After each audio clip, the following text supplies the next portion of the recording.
কারণ আমার আল্লাহ বলেছে বান্দারে নারীদেরকে পায়ের মাটি দিয়ে সৃষ্টি করি নাই, নারীদেরকে হাতের মাটি দিয়ে সৃষ্টি করি নাই, নারীদেরকে মাথার মাটি দিয়ে সৃষ্টি করি না। কারণ আমি আল্লাহ জানি আমি যদি নারীকে পায়ের মাটি দিয়ে তৈরি করতাম নারীরা পুরুষের পায়ের তলায় থাকতো, আমি যদি নারীকে হাতের মাটি দিয়ে তৈরি করতাম নারীরা পুরুষের হাতের মুষ্টের মধ্যে থাকতো, আমি যদি নারীকে পুরুষের মাথার মাটি দিয়ে তৈরি করতাম নারীরা পুরুষের মাথার উপরে উঠে নাচতো। কিন্তু আমি আল্লাহ পায়ের মাটি দিয়ে তৈরি করি নাই, হাতের মাটি দিয়ে তৈরি করি নাই, মাথার মাটি দিয়ে তৈরি করি নাই, আমি পুরুষের বুকস্থলের বাম পাজরের মাটি দিয়ে নারীকে তৈরি করেছি। এই জন্য নারীর স্থান পায়ের তলে নয়, হাতের মুষ্টিতে নয়, মাথার উপরে নয়।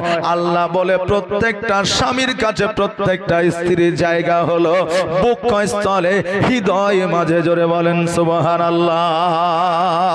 নারীরা গোলাম।